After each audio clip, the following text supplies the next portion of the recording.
The Trader Cobb Crypto Show, talking business in blockchain.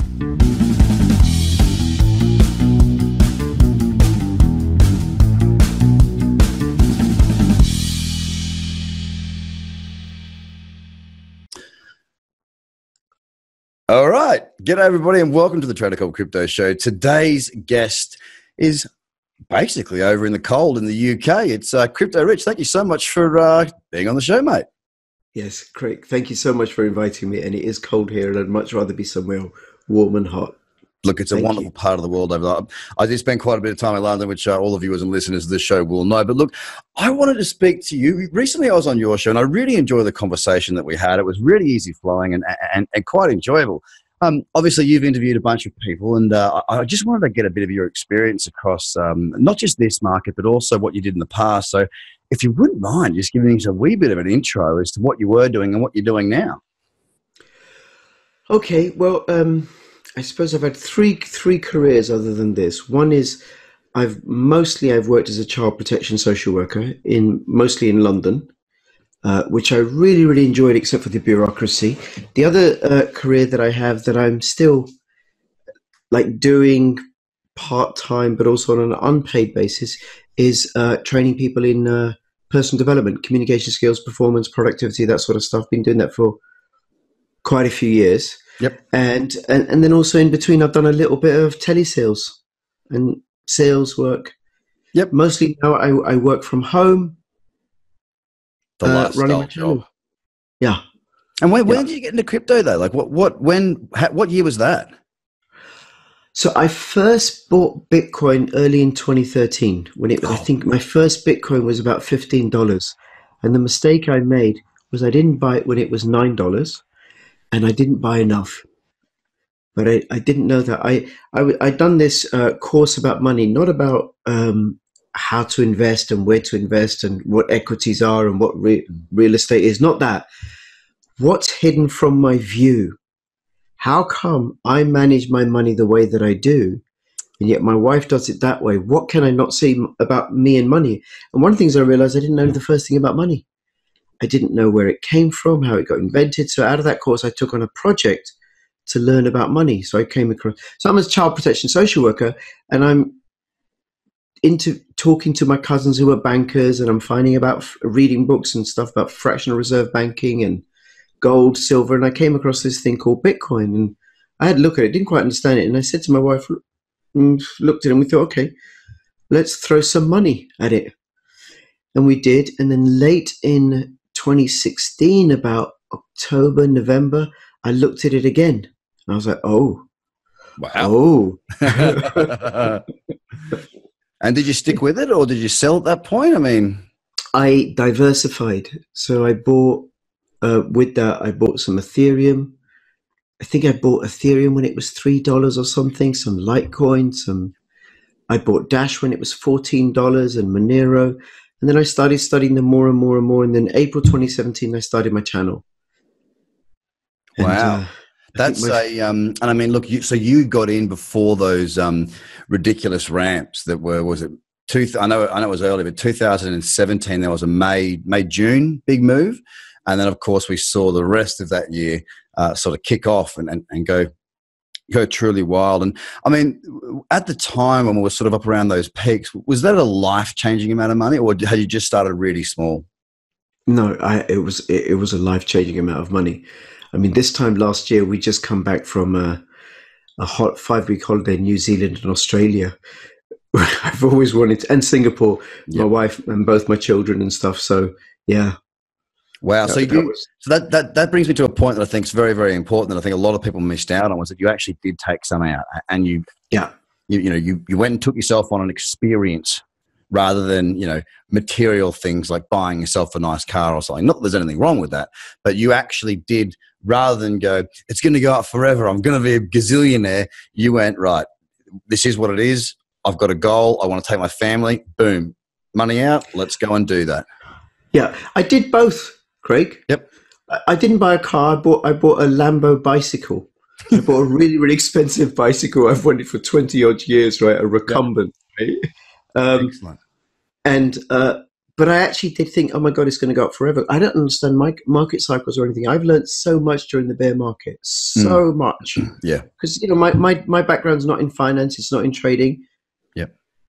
So if anything, I think the best thing about this chat is that you are somebody who is going through and very close to the coalface, as to many of the listeners. A lot of people didn't know much about investing or money. Your story is brilliant in the sense that you wanted to learn about money.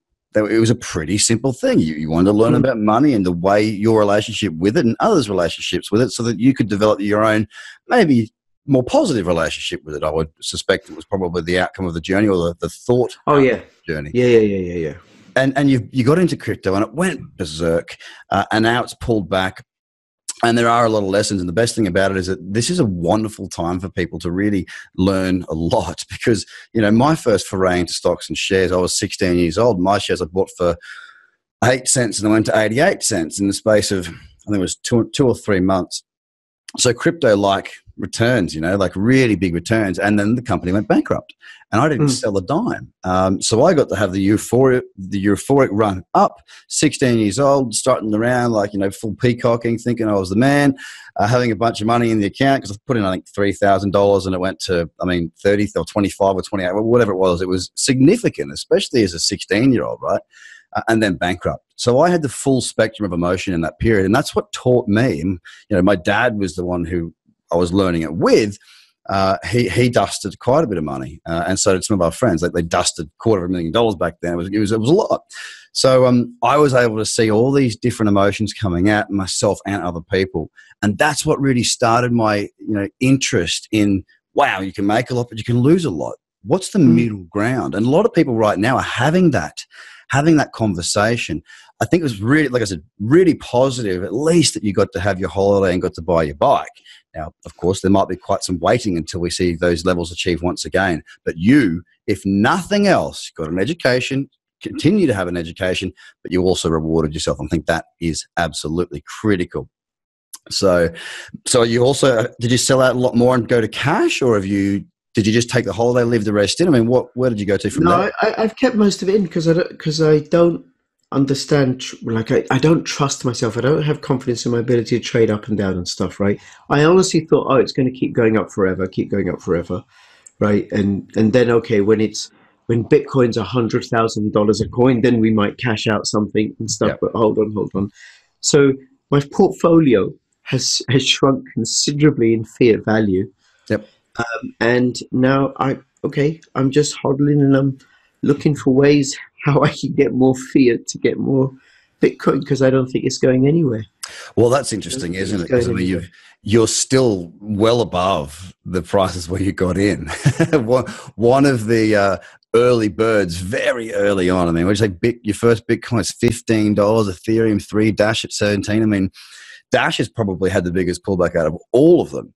What's it about 75 now? Is it 40? I don't know. I don't have any Dash anymore. It might be 150 or something. And Litecoin's around 40 odd right now, or hovering around that sort of area, as is Monero, just down sitting on some support. I think support at 43 at the moment, but still significantly higher than it was a couple of years ago. And there's a couple of things that I've noticed is the volume and volatility. The volume and volatility, the trade volumes have diminished significantly since our big run through December, January, even February, March, that sort of period where there was a lot of trading still going on.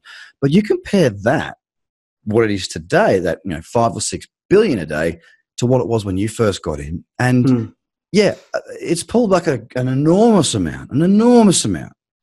But the volume's still there. There is so much more interest in this space now than what there was back in the early days. Well, I noticed, when I first bought Bitcoin, it was from a guy in the pub.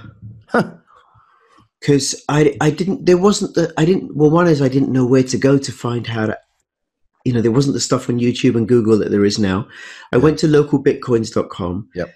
I looked through the references and stuff, and I wanted to talk to somebody to show me how to set up a wallet and what it all is and stuff. So I met this guy in the pub. We did a cash exchange. He set me up with a wallet and everything. I had my computer and it all worked out. And then I met him a few times. But in those days, buying Bitcoin was so difficult. Yeah. Storing it was difficult. And then I looked About a couple of months ago, I looked at hardware wallets. In 2017, early to middle of 2017, there were 3 hardware wallets, maybe 4, right? But 3 companies: Ledger, Trezor, KeepKey. Yep. And now when I looked 2 months ago, there's 17. Yeah. There's easy ways to cash out of Bitcoin in the UK. At least 2 or 3 reliable, reputable exchanges. That wasn't the case before. So the infrastructure has grown so much. So I think when the market does turn, fingers crossed, it'll turn quicker and way more powerfully. Yeah, and I tell you, you did quite well to avoid. Did you lose anything in Mt. Gox, or that wasn't the platform you were using? I didn't use it. Well, that's very handy, because I know a lot of people that at the time they weren't too bothered, because they were like, well, it's a bummer. They didn't know about what Bitcoin was worth anyway. And then usually they come back to it like in 2017 and go, well, I got Bitcoin somewhere. Oh, geez, it's in Mt. Gox. Oh, bummer. The claim period's over. Okay. Well, there goes that, which is unfortunate. I had a friend that bought in 2010 at like around that 10 cents or whatever it was. 2010, I might have been 9. I can't remember exactly, but he had about 6,000 Bitcoin. All in Mt. Gox. All gone. At the height of the boom, it was over $100 million worth of Bitcoin. Wow. He could have been basically doing he could have been doing whatever he wanted to, but it wasn't meant to be, and it wasn't. That was just pure luck. And I'm so happy that some people did purely luck into extraordinary wealth. I think it's fantastic. I just hope it hasn't changed them. And often you see lotto winners, it can ruin their entire life.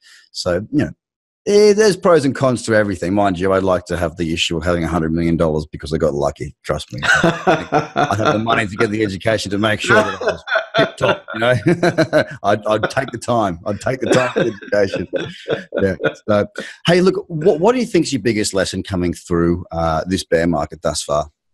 I think the mistake that I made, or what I would do the next time the bear market comes, right, is I would sell some at the top. I mean, I don't know when he's going to be exactly at the top, right? But, when it was close to, say, when it was 18,000, yep. If I'd have sold 1 Bitcoin and then bought back in when it's 3,000, that 1 Bitcoin is now 6,000, is 6 Bitcoin. Yep.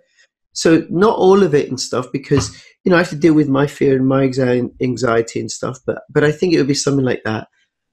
Yeah, that's what I've been sort of trying to. That's my message. It's not all about trading in terms of being like me, in and out, that sort of thing. But having the skills to know what to look for, it's such an important thing. You can use it in your investing. You can use it when you're trading. There's so many options available. So, I think that's really, really important. A fantastic lesson. And look, Rich, where can people find out more information about you? Get your channels across your socials. Tell us where we can find out more. Right. Well, the other thing that I've dealt with is how, in terms of social media, how I think relative to many other YouTubers in the space, including yourself, I'm a complete Luddite, right? So, and I'm lazy. And I don't want to do this full time. And I do far too much of it anyway, because my kids are home educated, and I've taken on a part-time non-crypto job during this bear market, right? But what I do is I'm on Twitter. I am on LinkedIn, and I need to start updating that a bit more. But really, my YouTube channel. And it's just Crypto Rich? Crypto Rich. Beautiful. YouTube. And I post videos virtually every single day. Occasionally I don't in the middle of the week, and sometimes I post more.